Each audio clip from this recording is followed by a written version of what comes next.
For 20 years, he was my husband and she was my sister. I thought we were family. Then, on their wedding day, I discovered what they really were. And I was ready for them. They took my home, my money, and my dignity. They thought they had left me with nothing. But they forgot.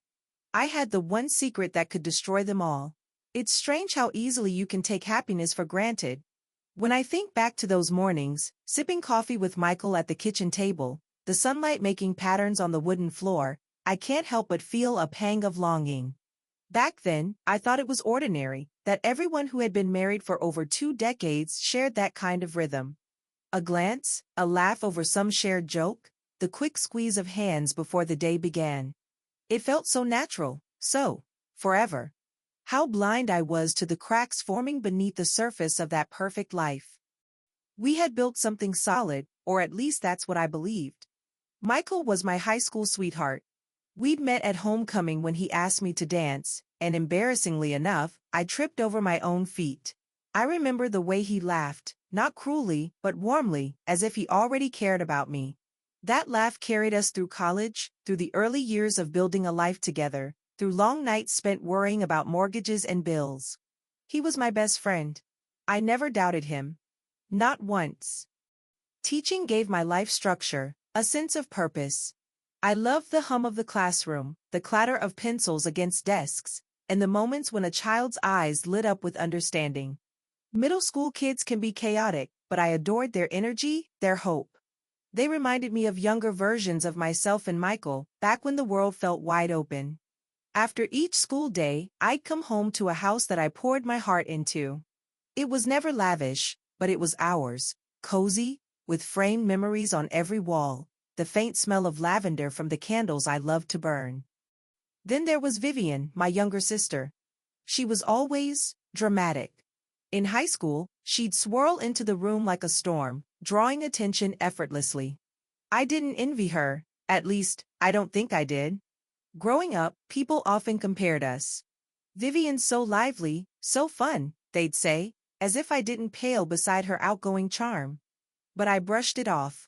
I was happy with my quiet life, with my husband, my students, the gentle rhythm of routine. Vivian, on the other hand, never seemed content. She bounced between jobs, boyfriends, and whims, like a moth endlessly circling whatever new light caught her eye.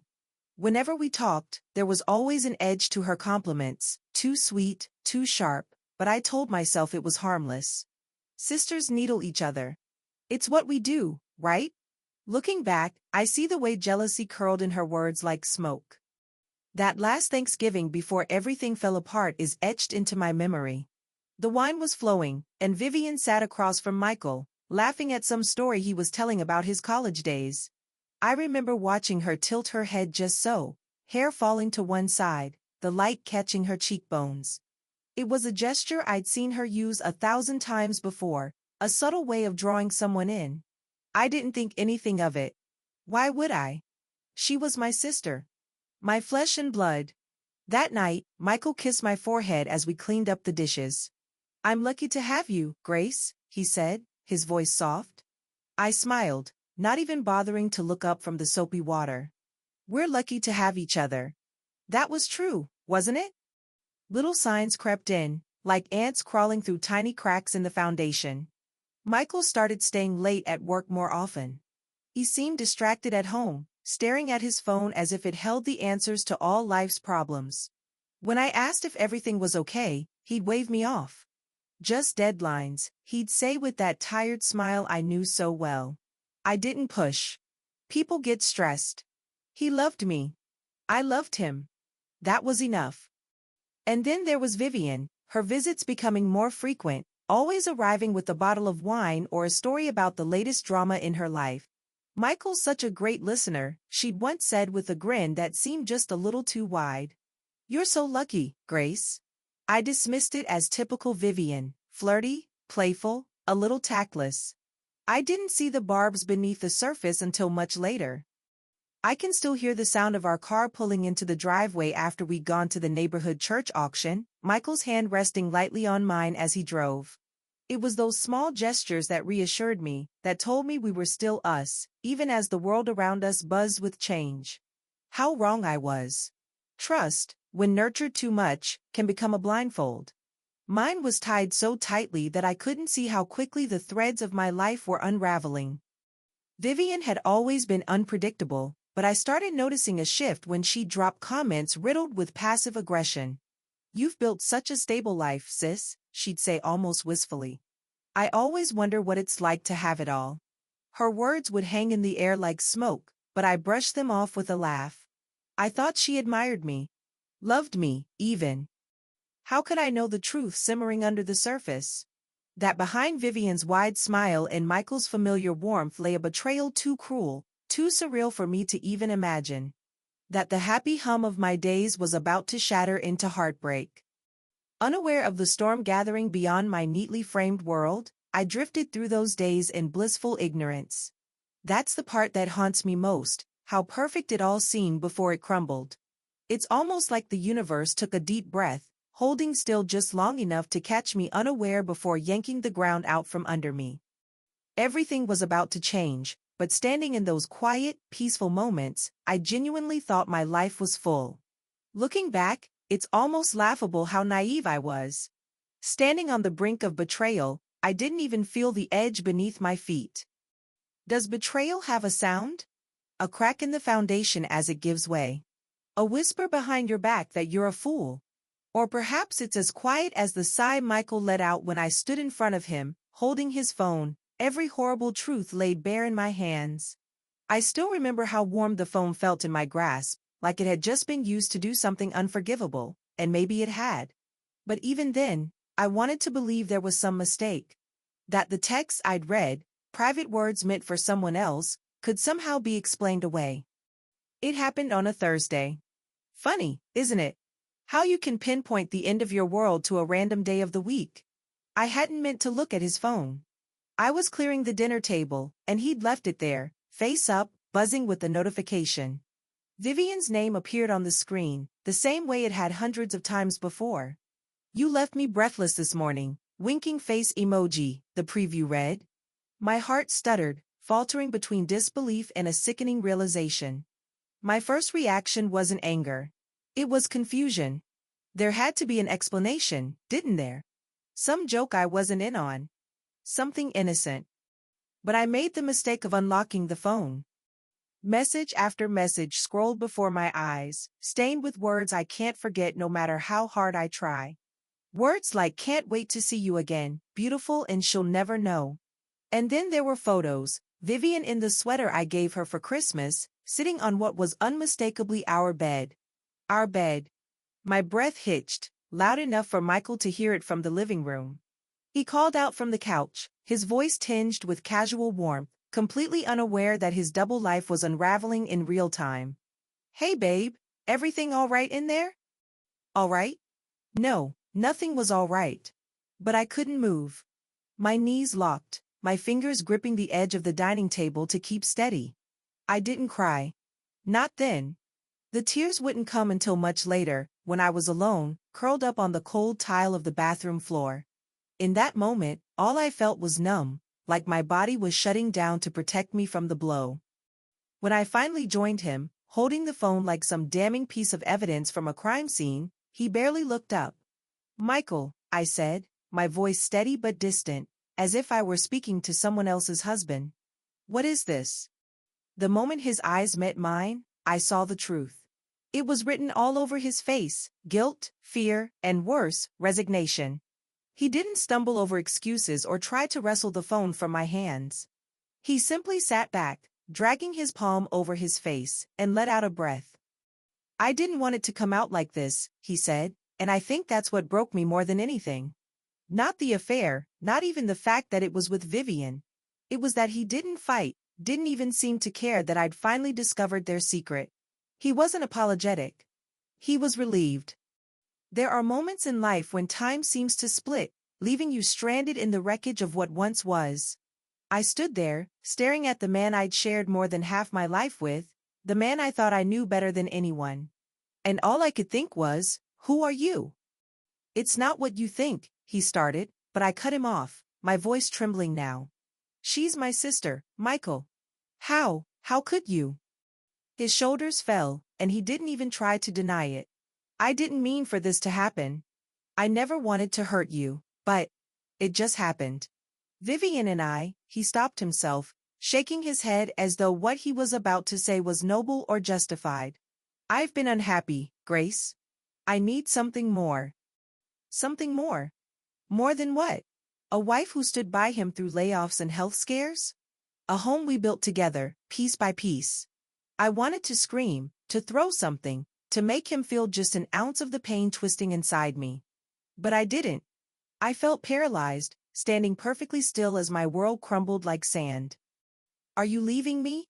My voice cracked as I asked the question, though I already knew the answer. Yes. The word dangled in the air, cold and final.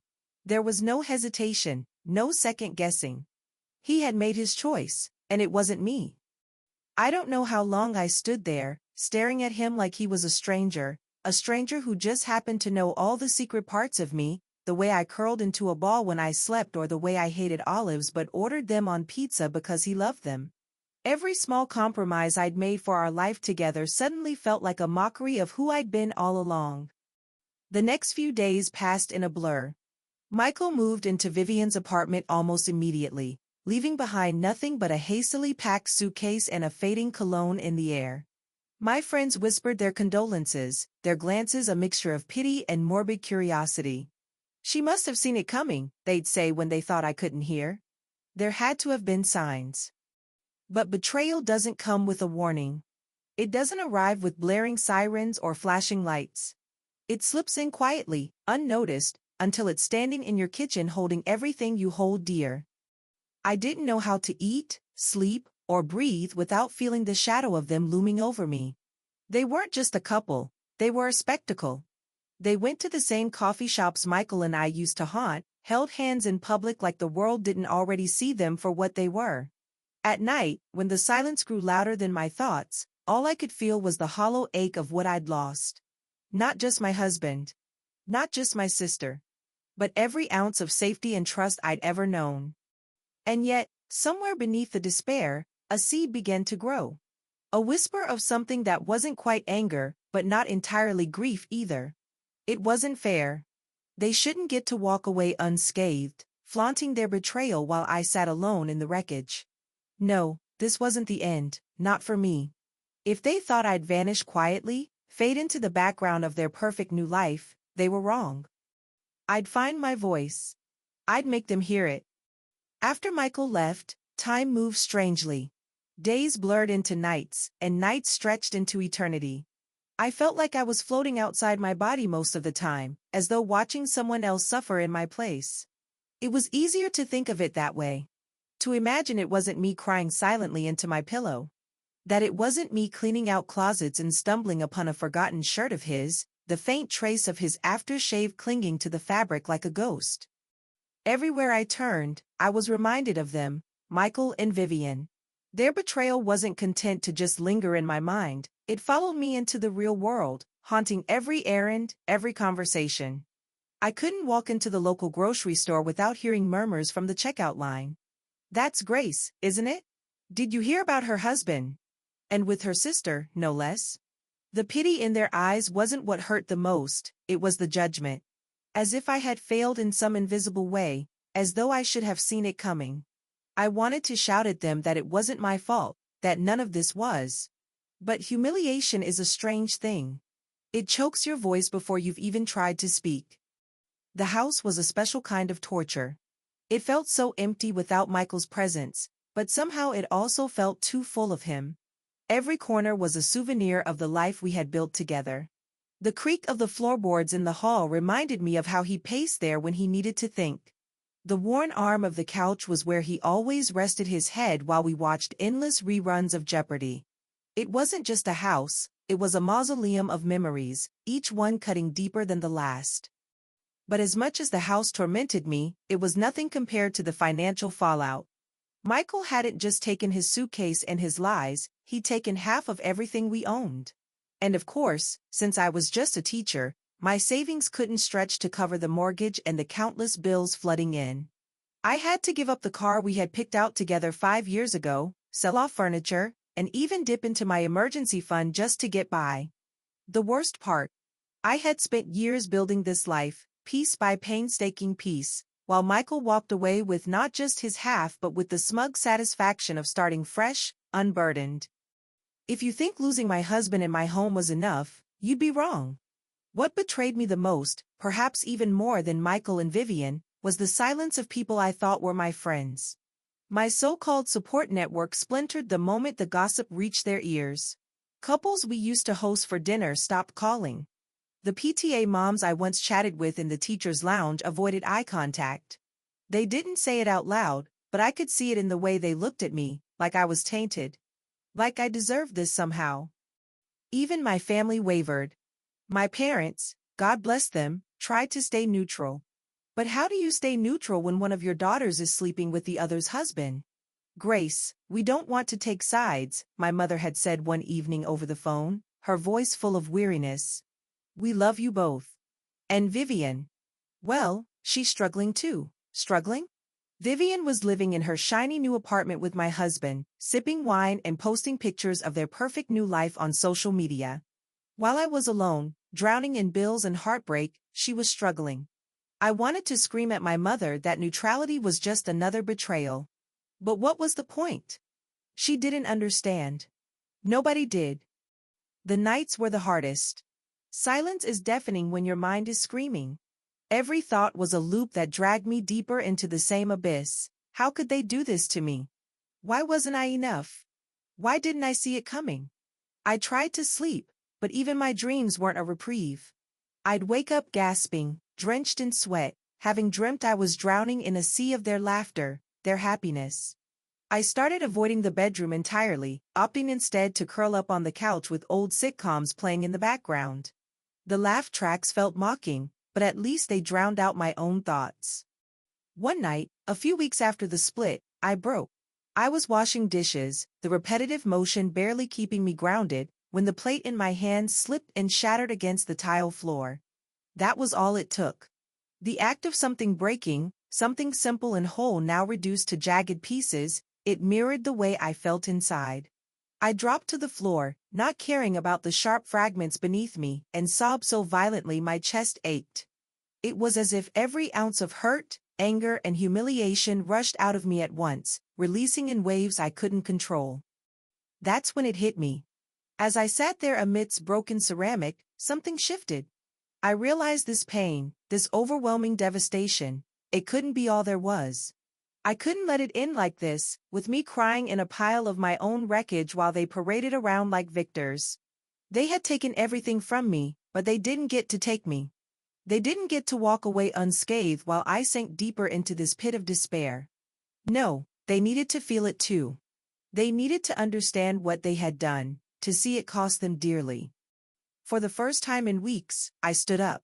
My hands were trembling as I cleaned up the shards of the plate, but this time it didn't feel like giving up.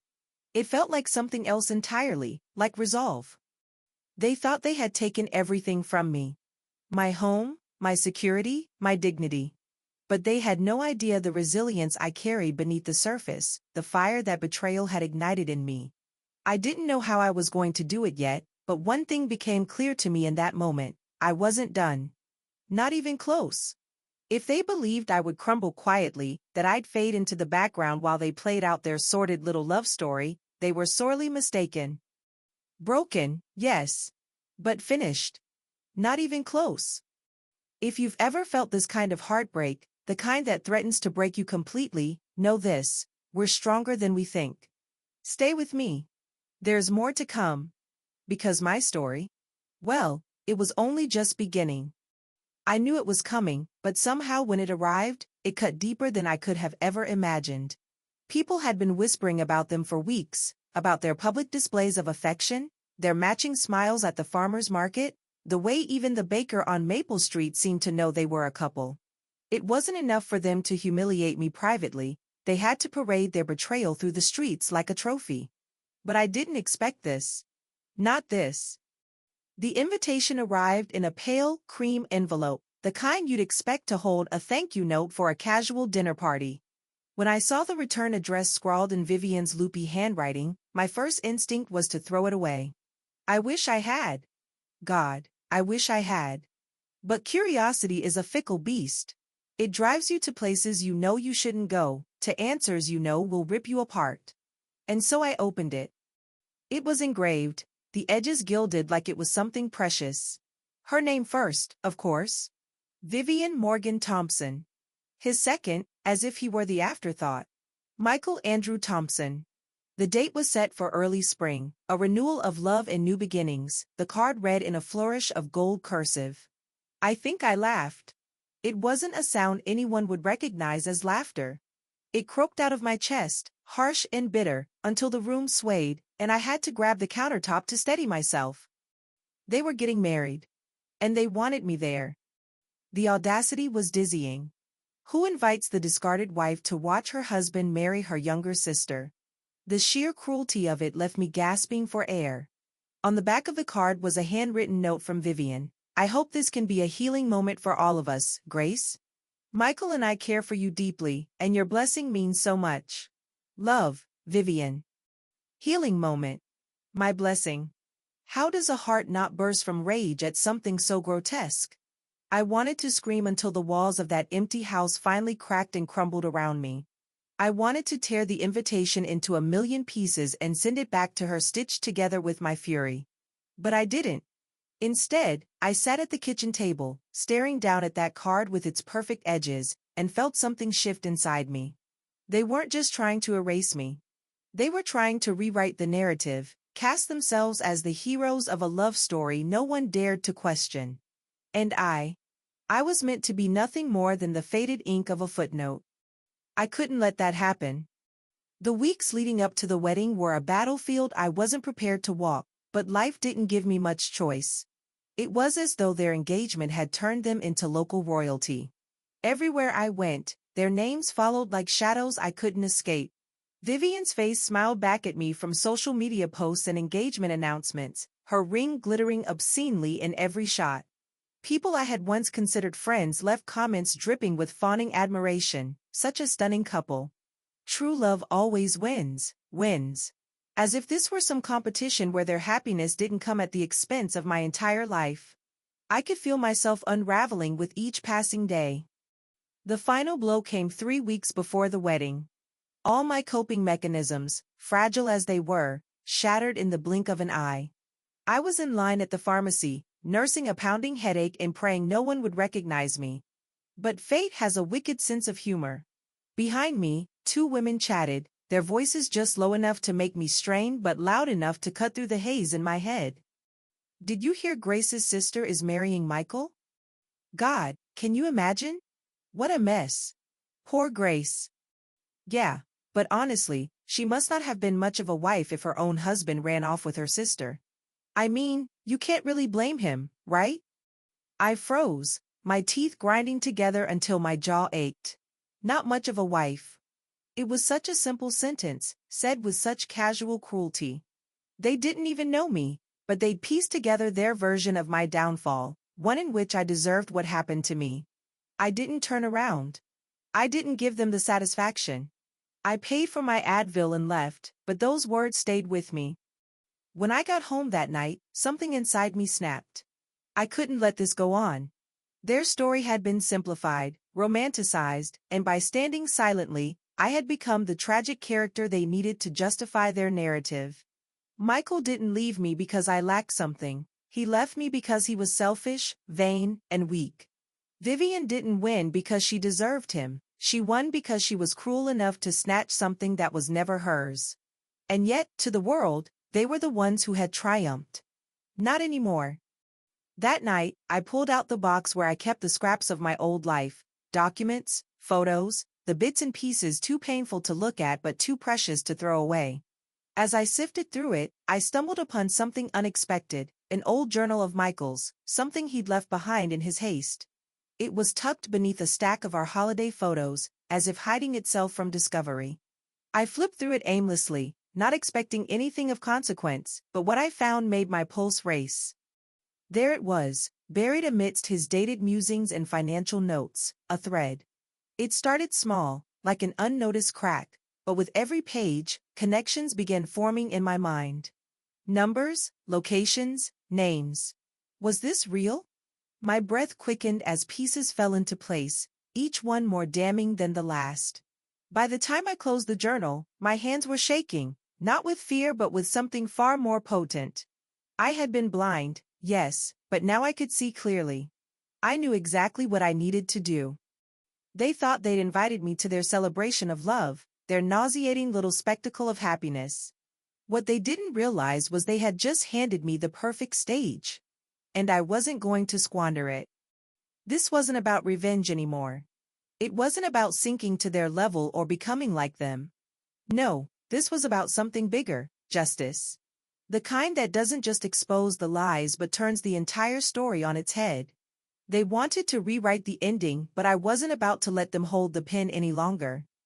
Every betrayal carves a scar, but scars are stronger than unbroken skin. And mine?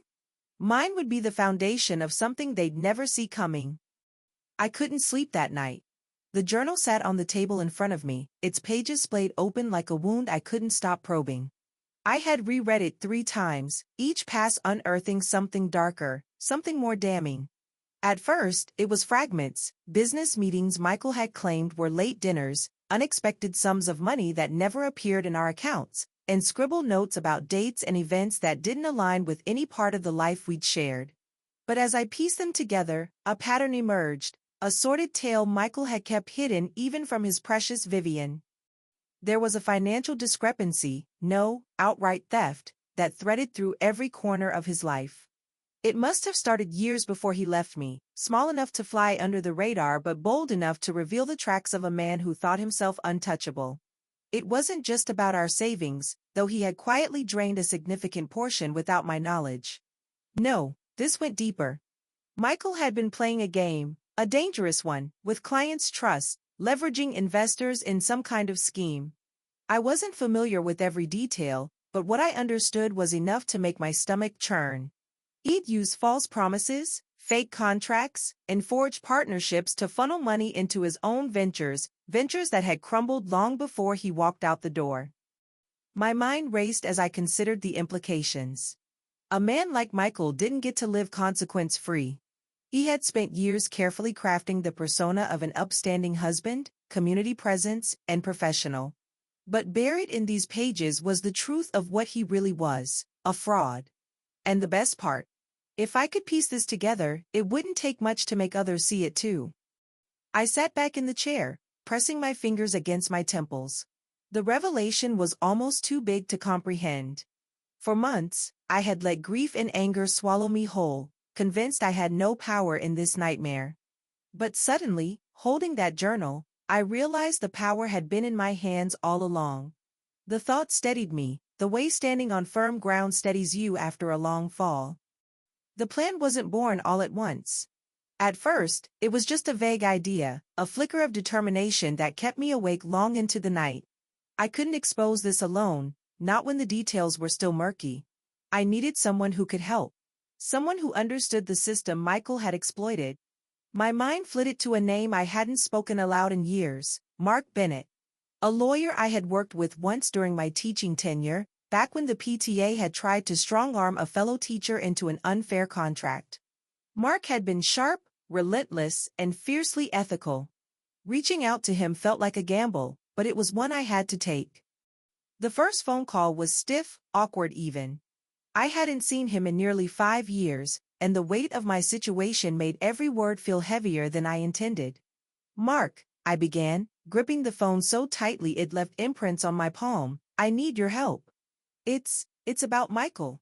I heard the hesitation on his end, the careful way his voice softened, likely from familiarity with messy divorces and bitter separations. But when I mentioned the journal, all pretenses melted away. He agreed to meet the next day. As I slid the journal across his desk, I caught the flicker of curiosity in his sharp blue eyes. Mark didn't mince words. He flipped through the pages with a surgeon's precision, his frown deepening with every line. "Grace," he finally said, leaning back in his chair, "this isn't just shady, it's criminal. If what's here checks out, Michael could be facing serious charges." The weight of those words settled over me like a warm blanket. For the first time since this nightmare began, I could see a light at the end of the tunnel. Michael had taken everything from me, my home, my stability, and the trust I had spent a lifetime giving him. But now, I had the power to rip away the one thing he had left, the facade of his perfect life. He thought he had started over, but he hadn't realized he was building his new house on a rotten foundation, one I was about to crack wide open.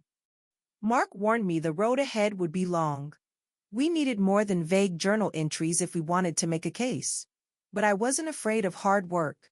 I had spent my whole life finding solutions, whether it was guiding students through tricky algebra problems or navigating budget cuts at school. This was just another puzzle to solve, except this time, the stakes were my dignity. My sanity. The following weeks became a crash course in resilience. By day, I maintained the illusion of a quiet, broken woman, shuffling through the motions of my life while the world watched with pity and derision. But at night, I was relentless. Mark and I scoured bank statements, traced paper trails, and reached out to other victims of Michael's schemes. I tracked down old emails Michael had carelessly left on my home computer, sifting through years of correspondence until patterns formed like constellations on a dark canvas. I didn't tell anyone what I was doing. Not yet. Some part of me reveled in the secrecy, in the knowledge that while Michael and Vivian smiled for their engagement photos, I was dismantling the life they thought they had secured. Bit by bit, their world was unraveling, and they didn't even know it.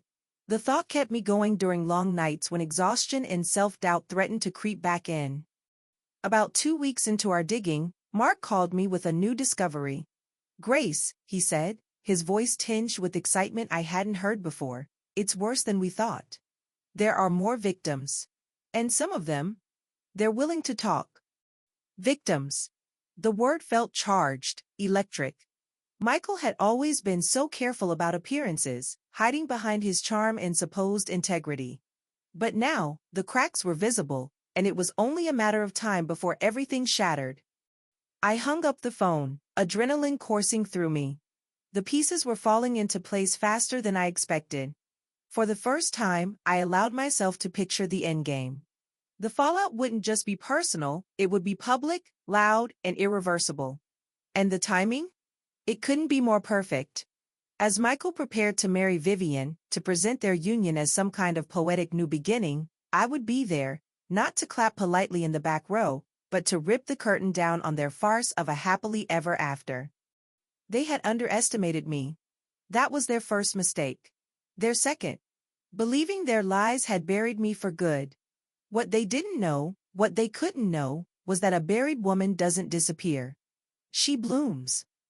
Michael's secrets weren't just skeletons in the closet anymore, they were a loaded gun. And at their wedding, I wasn't going to pull the trigger quietly.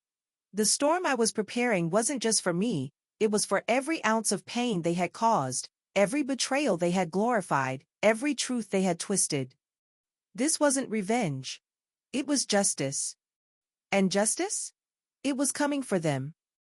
The days leading up to their wedding felt like waiting for a storm you can see on the horizon. Everything was too quiet, too still, as if the universe were holding its breath. Behind the facade of my ordinary life, though, I was moving, planning.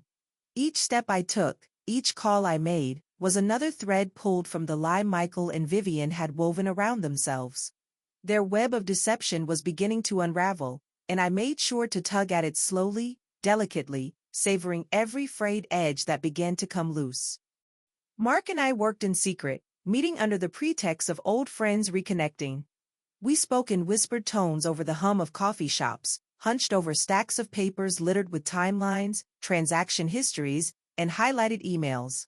It was like putting together a puzzle where the final picture was their downfall. Every discovery, the fake accounts, the unpaid debts, the falsified documents, was another sharp corner of truth taking shape. This was no longer just about heartbreak, this was about justice. And as we worked, I started to wonder, had Michael realized yet that the ground beneath him was cracking? I didn't think so. No, Michael lacked the gift of self-awareness. He had always believed himself untouchable, charming enough to slip out of any situation unscathed. Vivian, with her constant need to win, was no different. What they didn't know, What they couldn't possibly imagine was that I wasn't just surviving their betrayal anymore. I was using it as fuel. Every insult, every pitying glance, every smug smile that accompanied their public displays of affection, it all became kindling to the fire inside me. It wasn't enough to expose Michael's financial misdeeds quietly. That would be too simple, too clean. If he had stolen from investors and betrayed their trust as viciously as he had stolen my life, then the world needed to see it. The consequences of his actions would be public, undeniable. Much like their so-called love story, everyone would witness the devastation he caused in a glaring spotlight. And Vivian? She wanted so desperately to win a game I didn't even know I was playing. Well, I'd let her, for now. Let her believe she'd captured the prize, while I turned the very foundation of her triumph into quicksand. But I couldn't do it alone. 2 weeks before the wedding, I reached out to someone I hadn't spoken to in years. Her name was Sarah Carlson, once a trusted colleague and, for a time, my closest confidant. She and I had spent years teaching side by side, sharing more than just lesson plans and parent-teacher meeting jokes. But when Michael left, Sarah, like so many others, had quietly faded into the background. Not out of malice, I believed, but out of discomfort. People don't know how to handle someone else's unraveling. Still, calling her felt like a risk. I wasn't sure if she would pick up, let alone help me. Grace? Her voice on the other end of the line was surprised, hesitant. I could almost imagine her squinting at the screen, wondering if the number flashing in front of her was some mistake. "It's me," I replied, wincing at how unsteady I sounded. "I know it's been a while, too long, really, but I need your help." To her credit, she didn't ask why. Not right away. Instead, she asked where we could meet, already sensing that this wasn't the kind of conversation to have over the phone. When we finally sat across from each other in a quiet corner of a small diner, I didn't sugarcoat the story. I told her everything: Michael's affair, the wedding, the journal, all of it. Her face shifted from shock to anger as I spoke, her jaw tightening when I described Vivian. By the time I finished, she leaned forward, her hand gripping mine like an anchor. "Grace," she said softly, but there was steel in her voice, "you deserve better than any of this. Whatever you need, I'm with you." With Sarah on my side, the tides began to turn. She was the one who suggested digging deeper into local records, uncovering instances where Michael might have cut corners or greased the right palms to avoid detection. "Men like him," she said one afternoon, scrolling through the city's online archives, "always leave breadcrumbs. They get too comfortable, too confident. We just have to follow the trail." And we did. What we found wasn't just incriminating, it was damning. One of Michael's former clients, a man named David Fletcher, had quietly sued him for malpractice a few years back. The case had settled out of court, buried under non-disclosure agreements. But when Mark followed up, making a discreet call to Fletcher's lawyer, it became clear why Michael had wanted it swept under the rug. He hadn't just mishandled funds, he had outright stolen them, disguising the theft as failed investments. Worse still, Vivian had been listed as the client's point of contact toward the end of the ordeal. Her fingerprints were on his mess, whether she realized it or not. As I combed through these revelations, I couldn't help but laugh. They had built their new life on a rotten foundation, and now that foundation was cracking. It was poetic in a way, Michael and Vivian, so desperate to craft their little fairy tale, blissfully unaware that their kingdom was collapsing from below. The closer the wedding drew, the angrier I became, but anger wasn't my driving force anymore. No, it was something far sharper: focus. Every step I took now was calculated. Every conversation, movement, and discovery brought me closer to what I wanted, not just their humiliation, but their reckoning.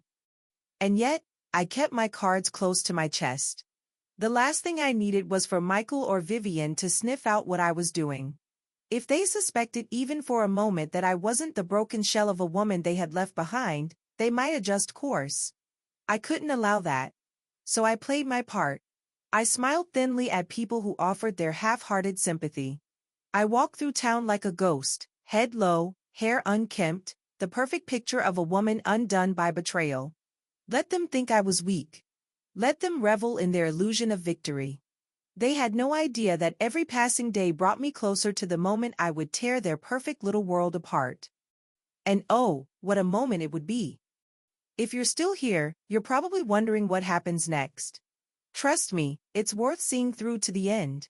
Because the storm I was quietly building wasn't just for them, it was for all of us who've ever been told to stay silent, to accept the cards life dealt us, no matter how unfair. Have you ever been underestimated? Have you ever wanted to show the world who you really are? Then stay with me. I promise, there's more to come. Because in just a little over a week, everything would change. For them. For me. For everyone watching. What they didn't tell you about betrayal is that it sharpens you. Cuts you down to your rawest form, yes, but also sculpts you into something sleek and unyielding. I wasn't the woman they'd left behind anymore. I couldn't afford to be her. If my pain was a wound, then planning my revenge became the salve, a slow, deliberate process that numbed the ache and refocused the nerves. It wasn't bitterness that kept me going. No, bitterness would have burned me out. What drove me now was clarity. A sharp, cold determination to make this right. Mark and I were nearing the end of our investigative deep dive.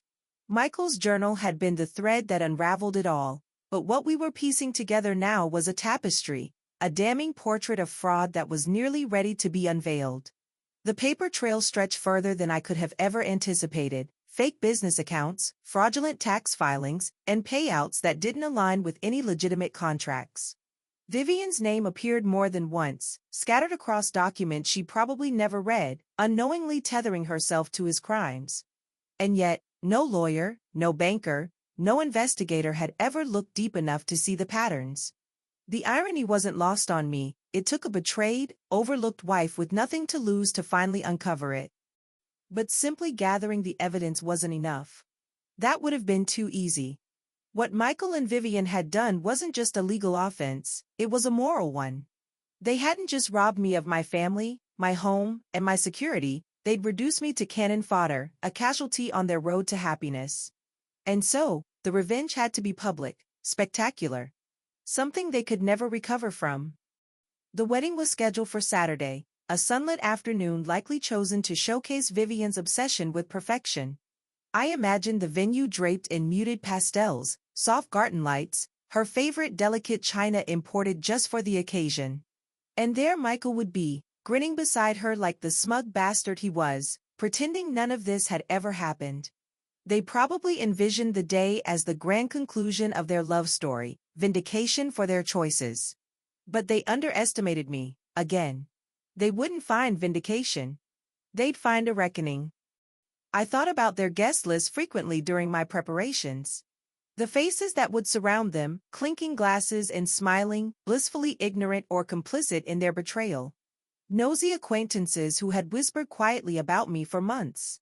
People I'd once considered my allies, now cheering for my sister as she married my husband.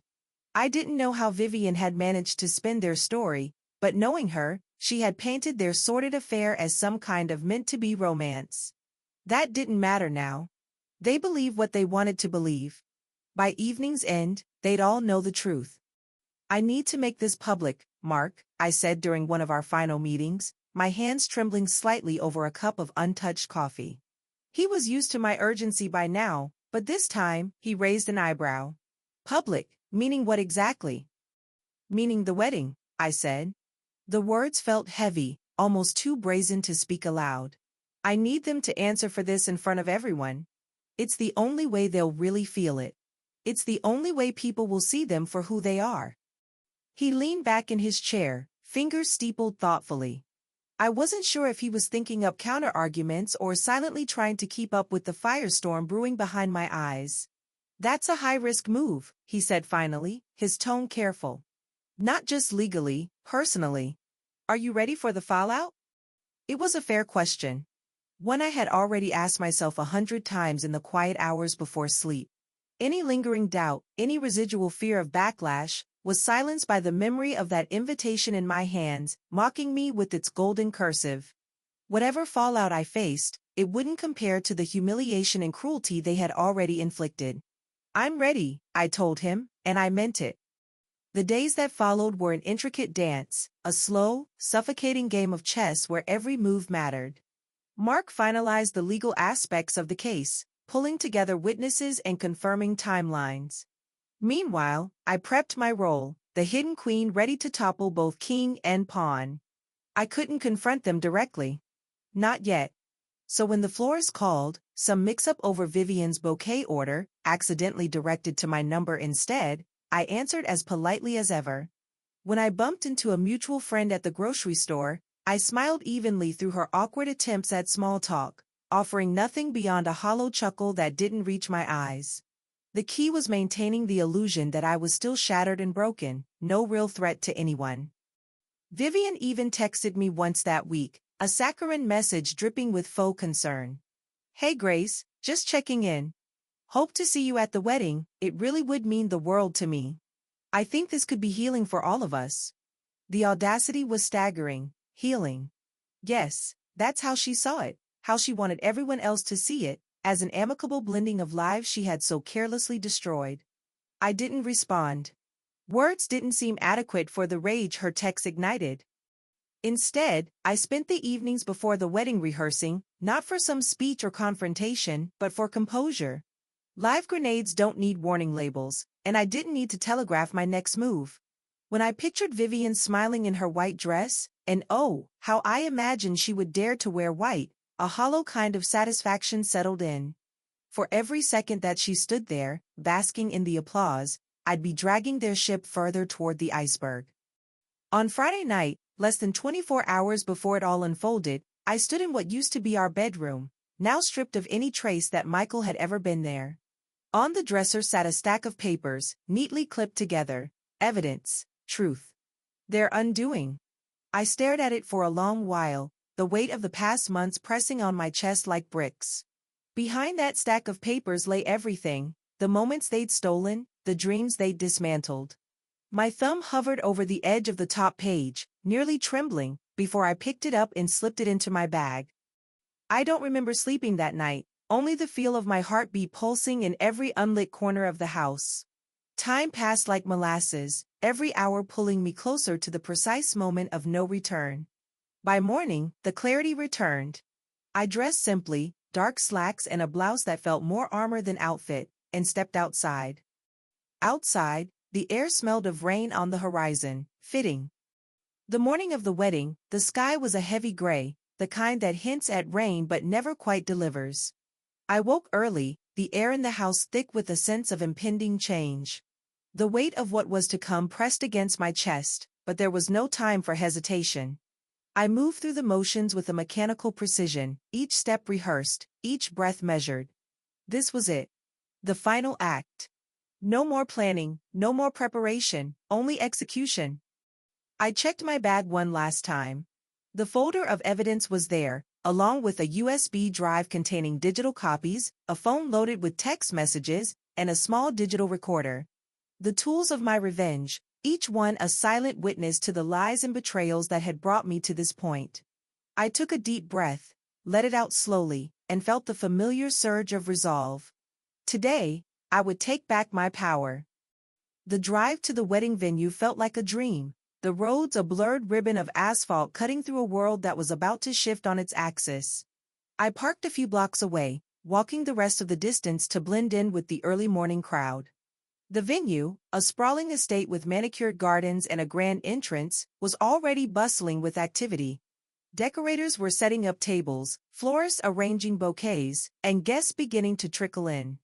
I saw a few familiar faces, old friends and colleagues who looked at me with a mix of pity and curiosity. I smiled wanly, playing the part of the broken woman, the one who had been left behind. Inside, I was a storm. Vivian's face flashed in my mind, her practiced smile, her effortless charm. She thought she had won.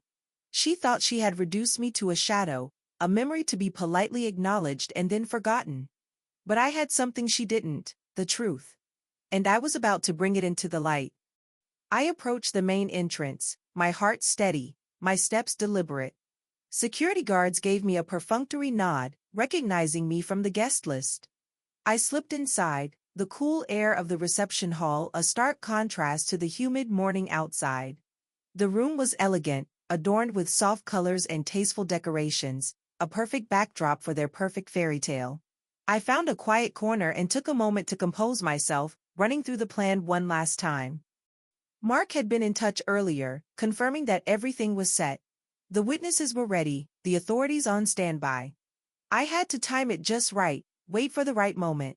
The ceremony was scheduled to start in an hour, and I knew the reception would follow. That's when I would strike. As I waited, I observed the scene around me. Couples chatted, children ran, and in the distance, I could hear the soft strains of a string quartet tuning up. Vivian appeared, flanked by her bridesmaids, a vision of calculated perfection. She caught my eye and gave me a tight, almost forced smile. "Grace, you're here," she said, her voice a little too bright, a little too strained. "I'm glad."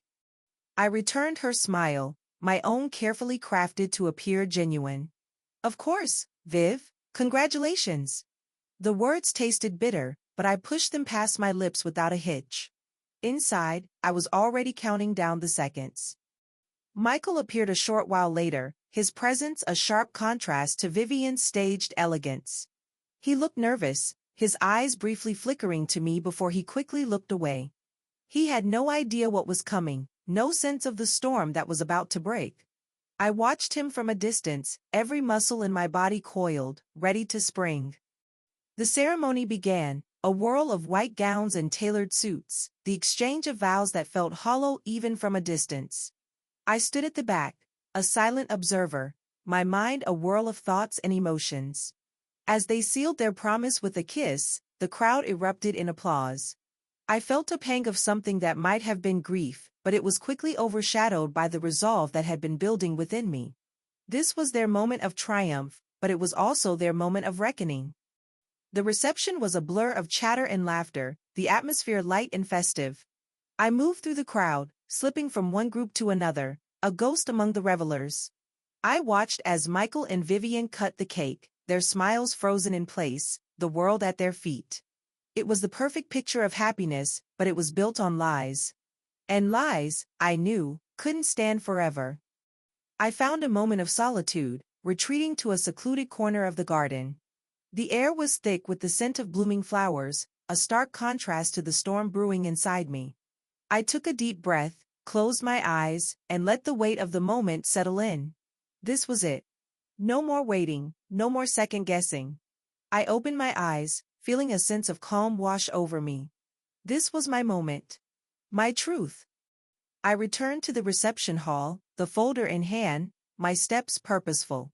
The room was a hive of activity, the noise a constant hum. I made my way to the stage, where the band was setting up for their first performance. The MC, a local radio DJ, noticed me and paused, a questioning look on his face. "Grace, can I help you?" he asked, his voice low. I smiled, my hands steady. "Yes, I have a special announcement." I handed him the folder, feeling the weight transfer to his hands. "Please read this aloud in a few minutes. It's important." He opened the folder, his eyes widening as he read the first page. "Grace, are you sure about this?" I nodded, my voice firm. "Absolutely. It's time for the truth to be heard." I stepped back, the room a blur of faces and sounds. The MC took the microphone, his voice cutting through the noise. "Ladies and gentlemen, I have a special announcement from Grace Thompson." The room fell silent, all eyes turning to me. I stepped forward, the weight of the moment pressing down, but I felt strong, resolved. I looked at Michael and Vivian, their faces a mix of surprise and panic. "I'm sure many of you are wondering why I'm here today," I began, my voice steady. "I'm here to tell you the truth about Michael and Vivian. The truth about the man standing next to her, and the woman who has always been my sister." I paused, letting the words sink in. The room was utterly still, the air electric with anticipation. Michael isn't just a man who left his wife for his sister-in-law. He's a fraud. A liar. A thief. For years, he's been embezzling money, falsifying documents, and leaving a trail of victims in his wake. And Vivian, whether she knows it or not, has been complicit in his crimes. Gasps rippled through the crowd, the initial shock giving way to a murmur of disbelief and outrage. I continued, my voice growing stronger with each word. I have evidence. Financial records, witness statements, even text messages from Michael himself. It's all here. And it's all true. I held up the folder, the evidence in plain view. The authorities are already aware. They're on their way. Today, the truth will be exposed. Today, Michael and Vivian will face the consequences of their actions. The room erupted into chaos. People started whispering, pointing, some stepping back in horror. Michael's face drained of color, his eyes darting wildly. Vivian's smile faltered, her facade crumbling. Grace, this is crazy, Michael said, his voice a desperate plea. You're making this up. Am I? I countered, my voice cold, unyielding. Then why are you so afraid? The MC handed the folder to a man in a suit, who I recognized as one of the officers Mark had arranged to be on standby. He glanced through the documents, his expression turning grim. Mr. and Mrs. Thompson, you're under arrest for fraud and embezzlement. Michael's protests were cut short as he and Vivian were handcuffed and led away. The crowd watched in stunned silence, the fairy tale of their love story shattered in an instant. In the midst of the chaos, I felt a deep, cathartic sense of relief. This was the end. Their perfect day had been turned upside down, their lies exposed, their triumph turned to ruin. As I stood there, the weight of the past months lifting, I realized something profound. I hadn't just sought revenge. I had sought justice. And in the process, I had reclaimed my power, my dignity, and my voice. The storm had come, and it had washed away the wreckage, leaving me standing strong and unbroken. The chaos in the reception hall was palpable. Whispers turned to gasps, then to outright shouting as the truth unraveled. I stood at the edge of the stage, the weight of the moment finally settling in. The faces around me were a mix of shock, disbelief, and, for some, a grim satisfaction. They had whispered their gossip, pitied me, and now they saw the full scope of what had been hidden behind the facade of Michael and Vivian's perfect love story. The shock on their faces was almost comical, a sharp contrast to the smug smiles they had once worn. Michael and Vivian were led away, their protests muffled by the clamor of the crowd. Vivian's perfect composure shattered, her eyes wide with a mix of fear and betrayal. She looked at me, and for a moment, I saw the sister I once knew, the vulnerable, often overlooked girl who had always craved attention. But that moment passed quickly. She turned her gaze away, her pride too vast to allow even a glimmer of remorse. As the authorities led them out, I stepped forward, my voice carrying over the din. I know this is shocking, but it's the truth. Michael's actions have hurt many people, not just me. And it's time for them to face the consequences. The crowd parted, making way for the officers. I watched as they disappeared through the doors, the reality of their downfall sinking in. It was a moment of profound justice, but it was far from over. The emotional weight of what had just transpired hit me, but I couldn't afford to falter. There were still loose ends to tie, details to confirm, and a narrative to rebuild.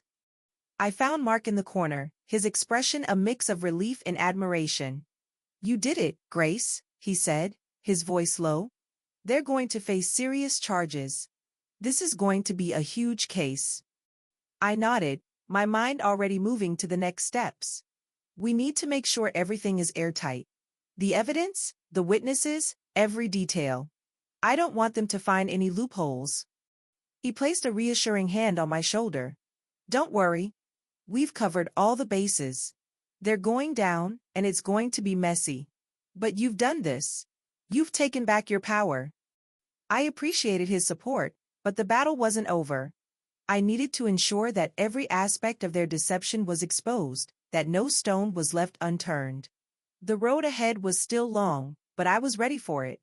I turned to the crowd, my voice steady and firm. Thank you for listening. The truth has a way of setting things right, and today, it's been revealed.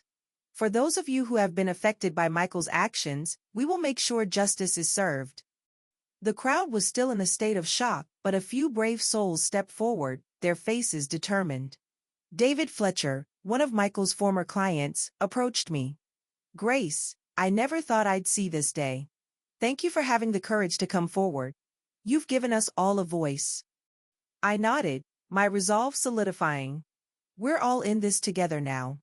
Let's make sure they pay for what they've done. As the authorities finished their work, I stepped back into the shadows, taking a moment to gather my thoughts. The air was thick with the scent of rain, and I could feel the first drops beginning to fall. It was fitting, a storm that had been building for months, finally breaking free. But the rain didn't bring relief, it brought clarity. I had taken the first steps, but the real battle was just beginning. I found a quiet corner and called Sarah. "It's over," I said, my voice a mix of exhaustion and relief. "They're in custody. The evidence is with the authorities." "Good work, Grace. You did what needed to be done," she replied, her tone filled with admiration. "But we can't let our guard down. This is just the beginning. We need to make sure the story is told, that people understand the full extent of what they did." She was right. The legal battle would be long and brutal, but I was ready. I had the evidence, the support, and most importantly, the truth. I hung up the phone and took a deep breath, feeling a renewed sense of purpose.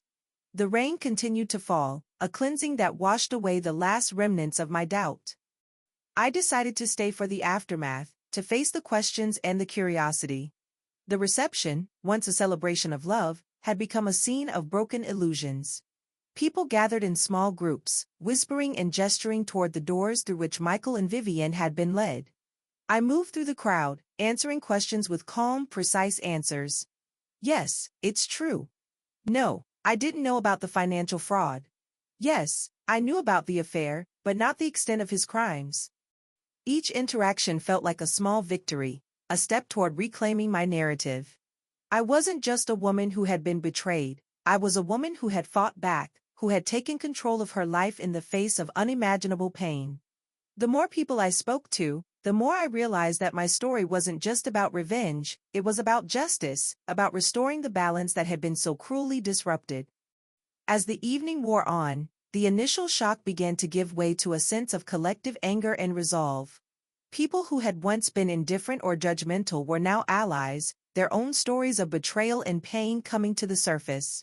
I listened, nodding in understanding, and offered words of support. "We're stronger than they think.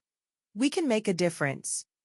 The rain continued to fall, a constant reminder that the storm wasn't over. But I was prepared. I had weathered the worst, and I was ready to face whatever came next.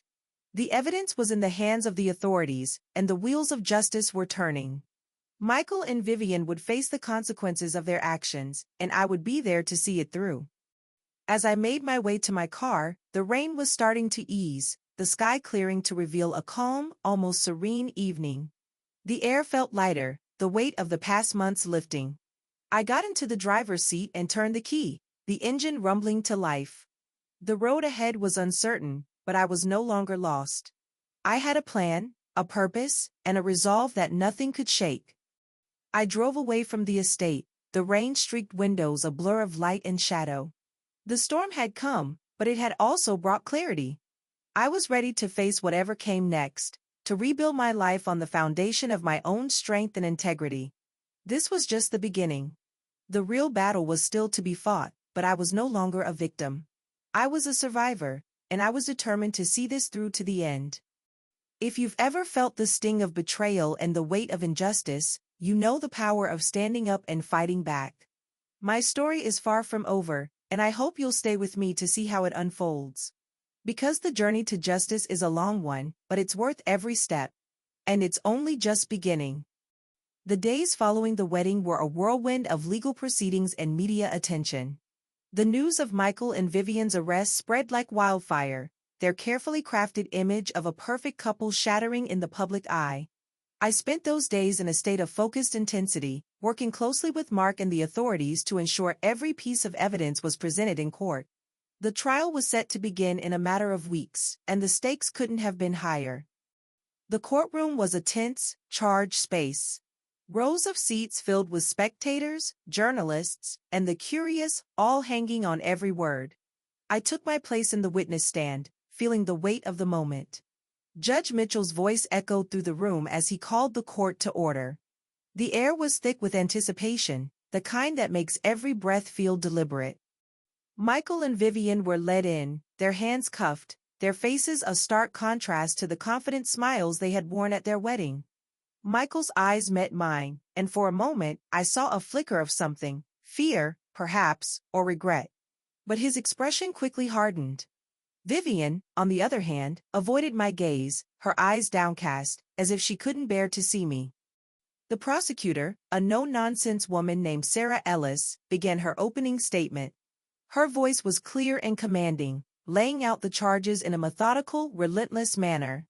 The evidence presented today will show that Michael Thompson systematically defrauded his clients, embezzled funds, and used his position of trust to enrich himself at the expense of others. His actions were not only criminal but deeply personal, as he betrayed not only his clients but his own family. The weight of her words settled over the courtroom. I felt a sense of calm, a quiet resolve that had been building for months. This was the moment I had been waiting for, the moment when the truth would finally be heard. The first witness was David Fletcher, one of Michael's former clients. He took the stand, his voice steady as he recounted the financial losses he had suffered due to Michael's fraudulent schemes. I trusted him implicitly, David said, his voice tinged with bitterness. I thought he was a friend. But he stole from me and many others, using our trust to line his own pockets. As David spoke, I watched Michael's face contort with a mix of annoyance and desperation. He shifted in his seat, his eyes darting around the room, as if searching for a way out. But there was no escape. The evidence was overwhelming, and the testimony of witness after witness only reinforced the case against him. Next, Mark called one of the bank officials who had managed Michael's accounts. The official's testimony was precise and damning, detailing the discrepancies in the financial records, the unauthorized transactions, and the false statements. Mr. Thompson's actions were deliberate and calculated, the official said. He knew exactly what he was doing, and he did it repeatedly over several years. The jury listened intently, their faces a mix of shock and disbelief. The narrative of a respected businessman and devoted family man was crumbling, replaced by the stark reality of his crimes. Vivian, meanwhile, remained silent, her composure crumbling with each piece of evidence presented. Finally, it was my turn to testify. I took a deep breath, stepping forward to the witness stand. The prosecutor's gaze met mine, a silent nod of encouragement. Grace Thompson, can you tell the court about your relationship with Michael Thompson and the circumstances that led you to discover his crimes? I began with our history, the love and trust that had once bound us together. I spoke of the text messages I found, the journal entries, and the pieces of evidence I had uncovered. I trusted him completely, I said, my voice steady. I never imagined he was capable of such deceit. But the more I dug, the more I realized the depth of his lies. The courtroom was silent, every eye on me. I described the moment I had confronted Michael, the realization that he had not only betrayed me but had been embezzling funds for years. He thought he could walk away from me, from our life, without consequences, I said. But he was wrong. I had the evidence, and I was determined to expose the truth. The prosecutor asked about the wedding, the moment when I had publicly revealed the evidence. Why did you choose to do it there, Grace? She inquired, her voice gentle. I met her gaze, my voice firm. Because it was the perfect moment to shatter their illusions. They thought they had won, that they could hide behind their lies. But I wasn't going to let them get away with it. I wanted everyone to see the truth, to understand the magnitude of their crimes. The courtroom was still as a pin could have been heard dropping. Michael's lawyer, a sharp, well-dressed man named James Blackwood, rose to cross-examine me. His questions were pointed, designed to undermine my credibility. Isn't it true, Ms. Thompson, that you were experiencing a difficult time in your marriage? He asked, his tone dripping with condescension. I met his gaze without flinching. Yes, it was difficult. But that doesn't change the fact that Michael was committing fraud. His actions went far beyond our personal issues. Isn't it also true that you had a strained relationship with your sister, Vivian? He pressed, trying to paint me as a bitter, vengeful woman. I took a deep breath, looking directly at Vivian. Vivian and I have our differences, but what Michael and she did was criminal. They deceived people, caused harm, and must face the consequences.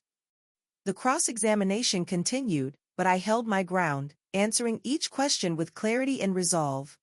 When Blackwood had no more questions, the prosecutor asked if she had any further questions for me. She nodded and asked one final question. Ms. Thompson, do you have any final words for the court? I looked around the room, meeting the eyes of the jurors, the spectators, and even Michael and Vivian. I've learned that trust, once broken, can never be fully restored. But the truth, when it's revealed, can set things right. I hope that today, justice will be served, not just for me, but for everyone Michael and Vivian have wronged. The courtroom was silent as I stepped down from the witness stand. The trial continued, each witness adding more layers to the case against them. The prosecutor's closing argument was a powerful indictment, laying out the evidence in a compelling, irrefutable manner. The evidence is clear, she said. Michael and Vivian Thompson are guilty of fraud, embezzlement, and a host of other crimes. They have harmed many, and they must be held accountable. The defense's closing argument was a desperate attempt to cast doubt, but it fell flat against the weight of the evidence. As the jury deliberated, the courtroom was a tense, charged space. I sat, my hands clasped together, feeling a mix of anticipation and relief. The long journey to this moment had been arduous, but I knew it was almost over. Finally, the jury returned. The judge called for silence, and the foreman stood. We find the defendants, Michael and Vivian Thompson, guilty on all counts. The courtroom erupted in a mix of gasps and murmurs. Michael and Vivian looked at each other, their faces pale with shock. The judge sentenced them to significant prison terms, their reputations and freedom stripped away, just as they had stripped away my life and the lives of their victims. As the bailiffs led them away, I felt a profound sense of catharsis. The weight of the past years lifted, and I stood, surrounded by the support of those who had believed in me. The media swarmed outside the courthouse, but I walked away quietly, my mind already turning to the future. The storm had broken, and in its wake, I found a new sense of strength and purpose. I was no longer the woman they had left behind. I was a survivor, a fighter, and I was ready to rebuild my life on the foundation of my own resilience and integrity. The days following the trial were a whirlwind of emotions, media attention, and social ripple effects. The courtroom victory was a cathartic release, a vindication of my struggle, but the aftermath was a different kind of battle. The news of Michael and Vivian's conviction dominated the local headlines, their fall from grace a cautionary tale that everyone seemed eager to discuss. The first wave of reactions hit as I left the courthouse. Reporters swarmed, their microphones thrust in my face, cameras flashing. Grace, how do you feel about the verdict? What's your message to others who have faced similar betrayal? I handled the questions with a calm I didn't fully feel, my responses measured and composed. Justice has been served, I said, my voice steady. I hope this sends a message that no one is above the law. The media frenzy followed me home, but I had prepared for this. I issued a brief statement to the press, thanking my legal team, the authorities, and the community for their support. Then, I closed my doors, needing time to process the enormity of what had happened. The house, once a symbol of my broken life, now felt like a sanctuary. I walked through the rooms, the memories still present but no longer suffocating. The trial had been a public spectacle, but the real impact was personal. Michael and Vivian's arrest and subsequent conviction had shattered their carefully crafted image. Friends and acquaintances who had once whispered pity now looked at me with a new respect. My former colleagues at the school rallied around me, offering their support and admiration. Even some of the people who had initially distanced themselves reached out, their words of regret a bittersweet comfort.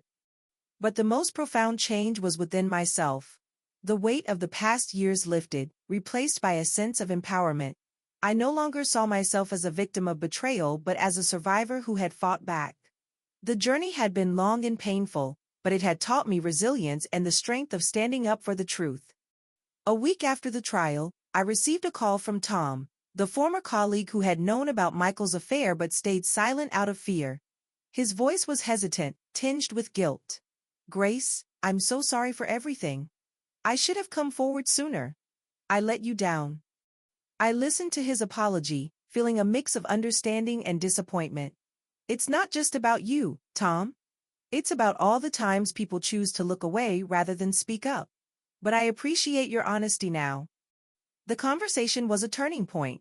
It made me realize that healing wasn't just about seeking justice but about rebuilding trust and support. I started reaching out to people in my community, reconnecting with old friends and colleagues. Some took time to warm up, but others embraced me with open arms. The sense of isolation that had once consumed me began to dissolve, replaced by a renewed sense of connection. The legal battle wasn't over. Michael and Vivian's lawyers appealed the verdict, but the evidence was too strong. The appeals process dragged on for months, but each step brought me closer to closure. I attended hearings, listened to arguments, and remained steadfast. The legal system moved slowly, but I had learned patience and persistence. During this time, I also focused on rebuilding my life. I threw myself into my teaching, finding renewed purpose in my work with students. Their resilience and determination inspired me, reminding me of the strength I had within myself. I reconnected with Sarah, my ally in this fight, and we often met for coffee, discussing everything from the trial to our personal lives. She had become a trusted friend, someone who understood the depth of what I had been through. One evening, I attended a community event at the school. The event was a fundraiser for a local charity, and the atmosphere was festive and warm. As I mingled with colleagues and parents, I felt a sense of belonging I hadn't felt in years. A group of parents approached me, their faces filled with genuine admiration. "Grace, we were all rooting for you," one of them said, her voice sincere. "You've shown incredible strength and courage." I thanked them, feeling a wave of gratitude. It was moments like these that reminded me why I had fought so hard. It wasn't just about personal revenge, it was about setting things right, about standing up for what was just. The media attention gradually died down, but the impact of the trial lingered. Michael and Vivian's names became a cautionary tale, a reminder of the consequences of greed and betrayal. The community rallied around the victims, and a local support group formed, offering resources and counseling for those who had been affected by financial fraud. I attended their meetings, sharing my story and offering support to others who were struggling. One of the most significant moments came when I received a letter from David Fletcher, one of Michael's former clients. He had been devastated by the losses he had suffered but found a sense of closure after the trial. "Grace, you've given me and many others a voice," he wrote. "Thank you for your bravery and your determination. We are all stronger because of you." The letter brought tears to my eyes, but they were tears of relief and gratitude. I had fought not just for myself but for all those who had been wronged. The sense of community and shared purpose was a powerful healer, and I felt my life slowly but steadily returning to a sense of balance and purpose. The appeals process finally concluded, and Michael and Vivian's convictions were upheld. The finality of the verdict was a profound relief, a closure that allowed me to move forward with my life. I didn't forget what they had done, but I no longer let it define me. I focused on the future, on the work I loved, and on the relationships that brought me joy and support. The journey had been arduous, but it had transformed me in ways I never could have imagined. I was no longer the woman who had been left behind, overshadowed by betrayal. I was a fighter, a survivor, and a testament to the power of resilience and truth. The storm had come, and it had brought not just destruction but clarity, strength, and a renewed sense of purpose. As I stood at the window, watching the rain wash away the last remnants of the storm, I felt a deep, abiding peace. The road ahead was still long, but I was ready for it. I had faced the darkest parts of my life and had come out stronger. And as I looked forward, I knew that whatever challenges lay ahead, I would face them with the same determination and courage that had carried me this far. The rain had finally stopped, and the sky cleared to a soft, golden glow. As I stood on the porch of my newly rented home, the morning air felt crisp and new. The house was modest, a far cry from the grand estate where I had once felt a sense of permanence. But it was mine, and it was filled with my things, the pieces of a life I was determined to rebuild on my own terms. The transformation over the past year had been profound. The court battles, the media attention, and the public exposure of Michael and Vivian's crimes had been exhausting, but they had also been a catalyst for my personal growth. I had shed the layers of self-doubt and grief that had weighed me down, emerging stronger, more resilient, and more determined than ever. Teaching gave me a renewed sense of purpose. The classroom, once a source of routine and stability, had become a place of deep connection and inspiration. I poured my energy into my students, seeing in their faces the same potential and determination that I had rediscovered in myself. They reminded me of the power of resilience, the ability to rise from the ashes and build something new.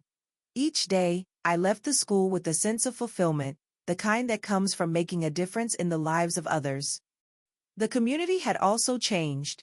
The once tight-knit group that had whispered behind my back and cast judgment now rallied around me with a newfound respect. Neighbors who had once avoided eye contact now waved and smiled, offering words of encouragement. Parents who had pitied me now thanked me for setting an example of strength and integrity. The transformation was gradual, but it was palpable. I felt a sense of belonging that I hadn't felt in years. One afternoon, I received a call from my parents. They had been supportive throughout the ordeal, but their initial neutrality had left a lingering distance. "Grace," my mother said, her voice hesitant but sincere, "we need to talk." I agreed to meet them for lunch at a small cafe downtown. When I arrived, they were already seated, looking tense but hopeful. "We're so sorry, Grace," my mother began, her eyes welling with tears. "We didn't know how to support you, and we made mistakes. We want you to know that we're proud of you. You've shown incredible strength and grace." My father nodded, his voice gruff with emotion. "We're here for you, no matter what. We want to make things right." I listened to their words, feeling a mix of gratitude and forgiveness. "I know you didn't mean to hurt me," I said, my voice steady. "I forgive you. Let's move forward together." The conversation was a turning point. It marked the beginning of a deeper, more honest relationship with my family, one built on trust and mutual respect. In the following months, I began to explore new opportunities. A former colleague recommended me for a position at a nearby university, where I could teach education courses and mentor aspiring teachers. The role was a step up from my current position and offered a new challenge. I applied, and to my surprise, I was offered the job. The university's dean praised my dedication and resilience, qualities they believed would inspire their students. Accepting the position was a significant step towards a new chapter in my life. As I settled into my new role, I also found time to reflect on the journey that had brought me to this point. The betrayal, the pain, the fight for justice, each step had been necessary, a part of my transformation. I had learned that healing wasn't about forgetting or moving past the pain but about finding the strength to rise above it. The scars were still there, but they no longer defined me. They were a reminder of the resilience and courage I had discovered within myself. One evening, I received an unexpected visit from Linda, a friend who had initially distanced herself during the height of the scandal. She knocked on my door, looking sheepish but determined. "Grace, I'm so sorry for how I acted. I was scared and I let you down. I hope you can forgive me." I invited her in, and we sat down in the living room. "Of course, Linda. We all make mistakes. What matters is that you're here now, and I'm glad to have you back in my life." Our conversation was a healing balm, a reminder that true friendship can survive even the most challenging times. We caught up on old times and shared new aspirations, the bond between us stronger than ever. The most significant change, however, was in my own mindset. I no longer saw myself as a victim of betrayal but as a survivor, someone who had faced the darkest parts of life and come out stronger. The future was no longer a source of fear but a canvas of possibilities. I had a career I loved, a supportive community, and a renewed sense of purpose. The journey had been arduous, but it had given me a deeper understanding of myself and the world around me. One morning, as I sipped my coffee and looked out at the garden, I felt a profound sense of peace. The storm had come, and it had brought not just destruction but clarity, strength, and a renewed sense of purpose. I had faced the demons of my past and emerged on the other side, a different person, a better person. I picked up my phone and sent a message to Sarah, my trusted friend and ally. "Thank you for everything, Sarah. I couldn't have done it without you. Here's to new beginnings." Her reply came quickly. Always, Grace. You've inspired more people than you realize. We're all rooting for you. I smiled, feeling a surge of gratitude. The journey had been long, but it had led me to this moment, standing on the threshold of a new dawn, ready to embrace the future with open arms. If you followed this story to its end, I hope it resonated with you. The journey from heartbreak to healing, from betrayal to justice, is a powerful one. It's a reminder that no matter how dark the night, there is always a new dawn. If you've been touched by my story, please consider subscribing and sharing it with others who might need to hear it. Your support means the world to me. Thank you for being a part of this journey.